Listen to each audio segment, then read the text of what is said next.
Our final presenter in this hour together will be Sherilyn Farnes, who earned her BA and MA from Brigham Young University. She returned to school in 2015 to obtain her PhD in history from Texas Christian University, where she is currently a PhD candidate. Her scholarly publications and presentations have focused on women's and early American religious history with an emphasis on early Latter-day Saint history. She has taught BYU religious education classes and institute, worked with the Joseph Smith Papers Project, and on the writing team with Saints. Her current research analyzes the interactions of Shawnee, Delaware, Latter-day Saints, French fur traders, missionaries, and other settlers in the western Missouri borderlands during the Jacksonian era. Perfect. It's good to be here. Oops, and then my screen just went black. It's good to be here with all of you. Honored to be here, especially with Alex Bach, who's an expert on Missouri. And I loved hearing about Edward Partridge. He's a favorite of mine. And he has this great line, after the tarring and feathering. So that's on a Saturday, July 20th. He sees a member of the mob, and the mob member tells him, you know, by Tuesday, one of us will be dead. Like, we're coming after you. And Partridge has this very understated line. He says, "Many disagreeable sensations pass through my mind," which I thought, that's great. He's just for. And I loved Bethany's, where she looks at Lilburn Boggs and says, you know, let's look at this man as a three-dimensional character. Last year at MHA, I looked at Isaac McCoy and said, let's look at him as a three-dimensional character. And today I'll talk a little bit about him, but more primarily about Richard Cummins, who's an Indian agent, who's kind of characterized as like a big bad wolf by the early saints. I wanted to start off, I saw a tweet the other day. It says, academics have two speeds. One, can you review this manuscript by this afternoon? And two, sorry I missed your email in 2017. Did you still want to talk about that? And fortunately or unfortunately for you, I'm from back east, so I speak very quickly. We're going to try and cover a lot of material. A lot of what I'm going to talk about is from my dissertation research, and I've been immersed in the papers of William Clark for the past couple of weeks, and have been looking at a lot of the Indian agent correspondence with him to try and contextualize what's going on with Indian agents on the western Missouri frontier at this time period. And oh, we lost the PowerPoint. I guess I'll have to wiggle it occasionally. Or every 3 seconds. Well, it's not that important. This is the best slide, so as long as you've seen that, you're good. But on a side note, I formally titled my presentation 19th-Century Latter-day Saint, Religious Liberty in Western Missouri in Historical Context, and I thought, that's a really boring title. Why did they change my title? But I looked at my proposal, and apparently I called it that. So I renamed it Religiously Prejudiced Summons by Richard Cummins, because... I'll keep talking over here. Because what I want to look at is basically, is there religious liberty for the Latter-day Saints in western Missouri in this time period, which is 1820s, 1830s that we're looking at, leading up to Latter-day Saints don't get there till 1830s, but leading up to it in the 1820s, we'll look at some letters from then. But also, Richard Cummins as an Indian agent is kind of a key figure. If we want to look at religious liberty, we need to look at what the government, and it's okay if it doesn't work, there really aren't that many slides. So if it's not going to work, we'll survive. Well, here, we'll just flip through so you can see all my slides now and then remember them for when I get to them. These are the 4 missionaries to the Lamanites. We're going to talk about them because I wanted to step back and say, okay, how can we look at religious liberty? I loved Alex Baugh's paper where he says, okay, what's from the legal aspect is redress for tarring and feathering. But I also am interested in when the Latter-day Saints barely first get there, the missionaries to the Lamanites, go into Indian territory. As we know, they're called by Joseph Smith in the fall of 1830. They travel to Missouri. Oliver Cowdery, Ivor Peterson, Peter Whitmer Jr., Parley P. Pratt. They pick up Frederick G. Williams along the way. And they get to Indian territory, and they go in and they start preaching. Parley Pratt records that they pass through the village, spend the night with the Shawnees, but primarily concentrate their preaching with the Delaware tribe. They speak to the chief, William Anderson, or Kickthawinan, and he at first is resistant. He's like, I don't know if I want to listen. Parley P. Pratt says that he's kind of resistant to the idea. They come back the next day after staying the night with the blacksmith, James Poole, who they do convert. And they talk to him some more, and Chief Anderson is open to their message, so he calls his council together, and they preach to this council. And Parley P. Pratt says, we found several among the tribe of Delaware who could read. We gave them copies of the book, explaining that it was the book of their forefathers. Some began to rejoice exceedingly, took great pains to tell the news to others in their own language. And then he says, the excitement now reached the frontier settlements in Missouri and stirred up the jealousy and envy of the Indian agents and sectarian missionaries to that degree that we were soon ordered out of Indian country as disturbers of the peace and even threatened with the military in case of noncompliance. And so you get this idea. Parley Pratt does not like Richard Cummins for obvious reasons. Pratt describes Cummins as a, quote, difficult man who carried the law to its extreme, was somewhat strenuous, respecting our having liberty to visit our brethren the Lamanites. In his autobiography, he tells recent converts in Kirtland on his way back to Kirtland, that they were compelled by the United States agents, influenced no doubt by missionaries, to depart from Indian country, although we were well received by the Indians themselves. Peter Whitmer also describes Cummins similarly. Oh, I forgot we're going to lose this, so we'll just go through them so you can see. This is the map. We'll come back to that. This is a close-up of the map, so you can see Independence. Oh, and Alex, let me borrow his pointer. Independence is going to be over here. Here's the border of Missouri. And so you can see the Delawares are on the top here, and they come down and they meet up with the river, and the Shawnees come and meet up with the river here. Here's another map, just kind of showing the outline. Here's a close-up map, so you can see here's Independence, here's the line, Missouri, over here's unorganized territory. And so this is the Delaware lands, and then the Shawnee lands. And so even though on this previous one,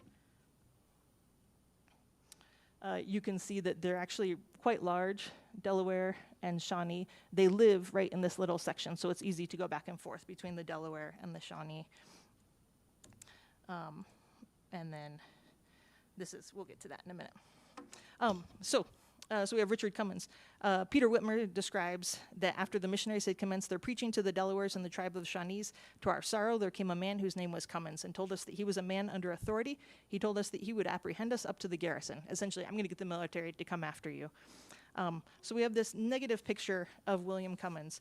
And what I want to do in the remaining 15 minutes of my presentation is kind of go over three things. Number one is, how do the missionaries to the Lamanites fit into the larger context of missionaries in that time period? Number two, which now we can go to this one, how do the Indian agents treat traders? And if we can see how the Indian agents treat traders, we can see if the way they treat missionaries is different, and therefore if it's religiously motivated. Because what I'm interested in looking at is not only are Latter-day Saints religiously discriminated against, but are other faiths discriminated against on the frontier in that time period? I know frontier is a loaded word. And the third one is contextualize the Latter-day Saints within interactions specifically between Indian agents and missionaries in general. So we just did our overview. And I will mention, as I was reading, we'll use a lot of letters from the Indian agents at the time period. It's hard to keep track because for every tribe or group of tribes, there's often an Indian agent, there's a sub-agent, there's an interpreter, sometimes there's laborers, sometimes there's gunsmiths, blacksmiths, et cetera, et cetera. And I finally made a big chart where I wrote everything down so I could keep track of them. But one of the sub-agents of the Iowa nation, he said, there is such an eternal jealousy among the agents mixed in with the influence and opposition of traders, as well as such different views on almost every subject that relate to Indian trade or Indian affairs, that there is no getting at the proper information on any subject, especially if the correspondence of agents, et cetera, be resorted to. So you're warned that he doesn't think it's a good idea to use his correspondence, but we're going to use his correspondence. So, okay, so let's go ahead and jump into kind of the first one. And I jumped around on my pages. I love when you're driving down to the conference and you're like, wait, I should put that part first. So after Cummins comes and orders them out, he tells them, you need a license, which is true. You need a license to go into unorganized territory. And so both Richard Cummins and Oliver Cowdery write letters to William Clark. This is published. This has been in multiple places, including Jennings' article on the missionaries to the Lamanites. So I'll just summarize those. Basically, Oliver Cowdery writes on February 14th, 1831 to William Clark, who's the superintendent of Indian Affairs in St. Louis, Missouri. And he says, okay, the Indian agent tells me I need permission. Can you please give me permission to preach? He says, I'm from a society of Christians in the state of New York. We're trying to establish a mission among the Indians. I trust you're going to give it to me. And essentially, we want to also have a school for the instruction of their children. Richard Cummins, next day, he writes a letter to William Clark, and he describes, quote, strange men who had arrived, claiming miraculous manifestations. He then says to Clark, quote, I have refused to let them stay or go among the Indians unless they first obtain permission from you or some of the officers of the general government who I am bound to obey. So note that Cummins doesn't say, don't let these missionaries in. He just says, here's my opinion on them, and they're going to write to you for a lesson or for a license. And so essentially we have this narrative that we've kind of told from early church history, and it's somewhat in the popular narrative, that Cummins is prejudiced against them. And it's easy to look back on that because when Alex Baugh put up on that PowerPoint slide all of those men that Partridge and Phelps charged, Cummins is on that list, so the Indian agent, right? Also, Benton Pixley, who's another Presbyterian minister, helps force the saints out in 1833. But I'm interested in going back and saying, what's going on at the beginning of 1831? Were they denied religious liberty? Oops,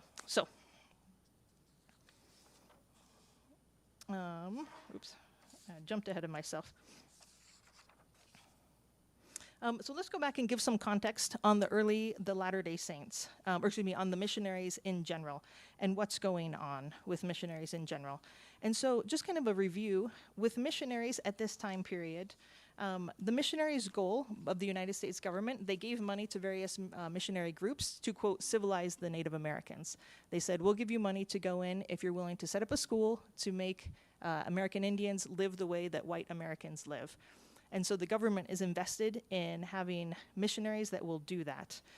In fact, they have in the federal government reports for that time period, they always include that. The American Home Missionary Society assured its supporters in 1826 that, quote, we are doing the work of patriotism no less than Christianity. So we're patriots, we're missionaries, we're doing the work of patriotism no less than Christianity. In an 1833 letter written by William D. Smith, sent to the Presbyterian Mission Board, to ascertain the possibility of a mission in the region west of Missouri, he referred to the Kansas people as being, quote, some tainted with infidelity and some with papacy, and not only irreligious but grossly immoral. So we have this idea at the time period that, okay, infidelity and papacy are pretty closely linked. So these are both problems. And so if you're Catholic, that's a problem. We don't want Catholic missionaries going in because they're not from the good Protestant side of things. And so if we have if the Latter-day Saints are often viewed similar to Catholics at that time period, then Latter-day Saints aren't viewed as patriots, and therefore they shouldn't be allowed to preach to the Native Americans. So jumping back, basically one of the biggest things to know is Latter-day Saints in some ways are not discriminated against. They're simply 3 months too late. In July of 1830, George Vashon, agent for the Shawnees and Delawares, at the request of their chief Fish, wrote to Jesse Green, presiding elder of the Missouri district of the Methodist Church, asking that a missionary be sent to them. So our missionaries get there in January 1831. Back in July of the previous year, they're already requesting Methodist missionaries. The following month, Isaac McCoy, Baptist preacher, passes through the Shawnee Nation on a surveying trip. And his journal says that Major John Campbell, a sub-agent, but acting agent for the Shawnees and Delawares, requested to establish a school among the Shawnees. Methodists had been talking of forming an establishment, but McCoy says their project seems not likely to succeed. They have done nothing yet. So he assembles 20 Shawnees and tries to persuade them to get a school. But they said, well, we'll give you an answer on your way back from your surveying trip. And so I want to point out those two things for one reason. We often look at Richard Cummins and says, okay, he kicked out the Latter-day Saints, but he let other groups in. Neither of these groups actually dealt with Richard Cummins.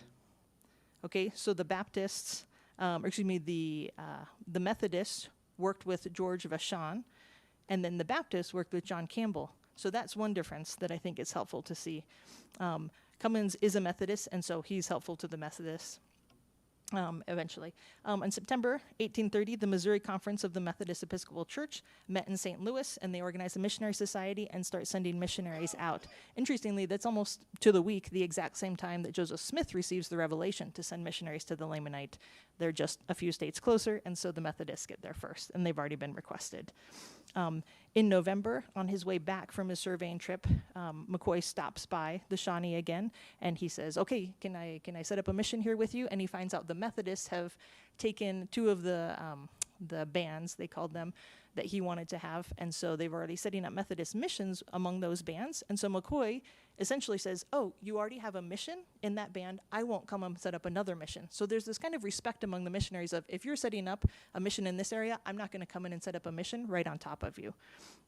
And so that's useful to know as then the Latter-day Saints show up 2 months later and say, oh, now we want to set up a mission. There's kind of this idea among the missionaries of, hey, let's respect each other's kind of each other's space. Okay, we're going to jump then to what's going on with Indian agents at the time period. And let's see if they're targeting missionaries by telling missionaries you need to stay out of Indian territory.